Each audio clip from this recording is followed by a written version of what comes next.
ಅರೆ ಕಡಿಮೆ ಹಾಕು ಆದ್ರೆ ಅಸಲಿ ಹಾಕು. MDH ಕಾಶ್ಮೀರಿ ಕೆಂಪು ಮೆಣಸಿನ ಪೌಡರ್.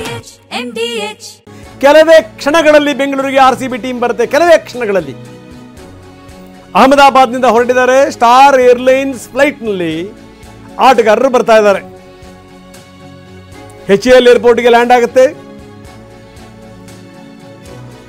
ವಿಶೇಷವಾಗಿ ಅವರು ಬರ್ಲಿಕ್ಕೆ ತಯಾರಿ ಮಾಡಿದ್ದಾರೆ.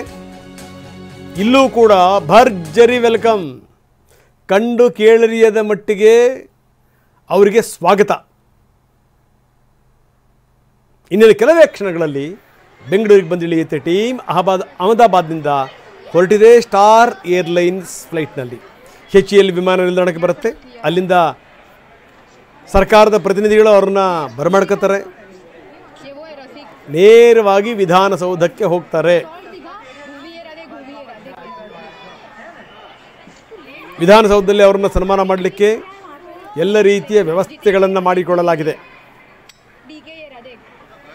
ವಿಧಾನಸೌಧದ ಮುಂಭಾಗದಲ್ಲೇ ಅವರಿಗೆ ಸನ್ಮಾನ ಸತ್ಕಾರ. ಮುಖ್ಯಮಂತ್ರಿಗಳು ಚೆನ್ನಾಗಿ ಹೇಳಿದ್ರು, ಬಹುಮಾನ ನಾನು ಕೊಡೋದಲ್ಲ, ಗೆದ್ಕೊಂಬಂದಿದ್ದಾರಲ್ಲ ಅವರು, ಅದನ್ನೇ ಅವ್ರಿಗೆ ಕೊಡೋದು ಅಂತ. HAL ಏರ್ಪೋರ್ಟ್ಗೆ ಈಗಾಗಲೇ 2 ಬಸ್ಗಳು ಬಂದಿವೆ. ಅಲ್ಲಿಂದ ಅವರು ತಾಜ್ ವೆಸ್ಟ್ ಎಂಡಿಗೆ ಬರ್ತಾರೆ. ತಾಜ್ ವೆಸ್ಟ್ ಎಂಡಿಗೆ ಬಂದು ಫ್ರೆಶ್ ಆಗಿ ಅಲ್ಲಿಂದ RCB ಟೀಮನ್ನ ವಿಧಾನಸೌಧಕ್ಕೆ ಕರ್ಕೊಂಡು ಹೋಗ್ತಾರೆ. ಇದು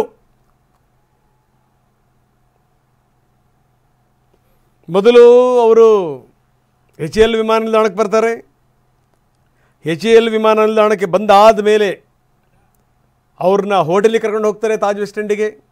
ಅಲ್ಲಿಂದ ಆಟಗಾರರನ್ನ ವಿಧಾನಸೌಧಕ್ಕೆ ಕರೆದುಕೊಂಡು ಹೋಗಲಾಗುತ್ತೆ. ವಿಧಾನಸೌಧದ ಮುಂಭಾಗದಲ್ಲಿ ಆಟಗಾರರಿಗೆ ಸನ್ಮಾನ ಮಾಡ್ತಾರೆ, ಸತ್ಕರಿಸ್ತಾರೆ ರಾಜ್ಯದ ಮುಖ್ಯಮಂತ್ರಿಗಳು. ಮುಖ್ಯಮಂತ್ರಿಗಳು ಈಗಾಗಲೇ ಹೇಳಿದರು, ನಾನು ಅವ್ರಿಗೆ ಸನ್ಮಾನ ಮಾಡ್ತೀನಿ, ಬಹುಮಾನ ಕೊಡ್ತೀನಿ. ಬಹುಮಾನ ಅಂದರೆ ಅವ್ರಿಗೆ ಎದ್ಕೊಂಬಂದಿರೋ ಬಹುಮಾನವನ್ನೇ ಅವ್ರಿಗೆ ಕೊಡೋದು ಅಂತ ತುಂಬ ಉತ್ಸಾಹದಿಂದ ಮುಖ್ಯಮಂತ್ರಿಗಳು ಕೂಡ ಹೇಳ್ತಾ ಇದ್ರು.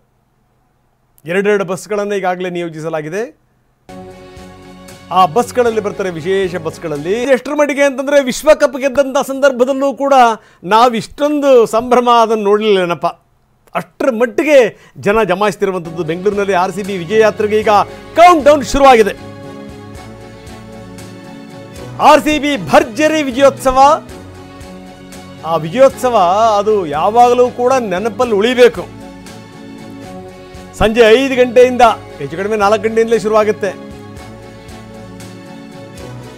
ವಿಧಾನಸೌಧದಲ್ಲಿ ಗ್ರಾಂಡ್ ವೆಲ್ಕಮ್ಗೆ ತಯಾರಿ ನಡೆಸಲಾಗಿದೆ. ಚಿನ್ನಸ್ವಾಮಿ ಸ್ಟೇಡಿಯಂನಲ್ಲಿ ಸೆಲೆಬ್ರೇಷನ್ಗೆ ಭಾರೀ ಸಿದ್ಧತೆ.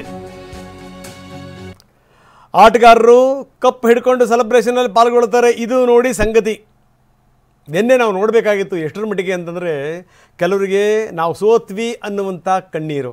ಕೊನೆ ತನಕ ಆಟಗಾರನಾಗಿ ಉಳಿದ್ರಲ್ಲ ಪಂಜಾಬ್ ಟೀಮ್ನಲ್ಲಿ, ಇಷ್ಟೆಲ್ಲ ಎಫರ್ಟ್ ಹಾಕಿದ್ರು ನಾವು ಸೋಲ್ತಾ ಇದ್ದೀವಲ್ಲಪ್ಪ ಅಂತ ಕಣ್ಣೀರು ಅವರಿಗೆ.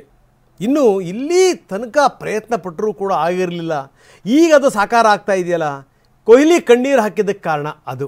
ಎಷ್ಟರ ಮಟ್ಟಿಗೆ ಓಡಿ ಬಂದು ತನ್ನ ಹೆಂಡತಿ ಎದುರು ನಿಂತಂಥ ಕೊಹ್ಲಿ, ಆ ಕೊಹ್ಲಿಯನ್ನು ಸಮಾಧಾನ ಮಾಡಿದಂಥ ಅವರ ಪತ್ನಿ, ಒಂಥರ ಮನಸ್ಸು ತುಂಬಿ ಬಂದುಬಿಟ್ಟಿತ್ತು. ಇಲ್ಲಿ ತನಕ ಆಗದಿರುವಂಥದ್ದು ಇವತ್ತಾಗಿದೆಯಲ್ಲ. MDH ನ ಕಿಚನ್ ಅಲ್ಲಿದ್ರೆ ನಾವು ಎಲ್ಲವನ್ನು ಮಾಡಬಹುದು. ಬೆಂಗನ್ ಕಾ ಬರ್ತಾ, ಆಲೂ ಗೋಬಿ, ಭಿಂಡಿ ಮಸಾಲಾ, ಇನ್ನೂ ಬಹಳಷ್ಟು.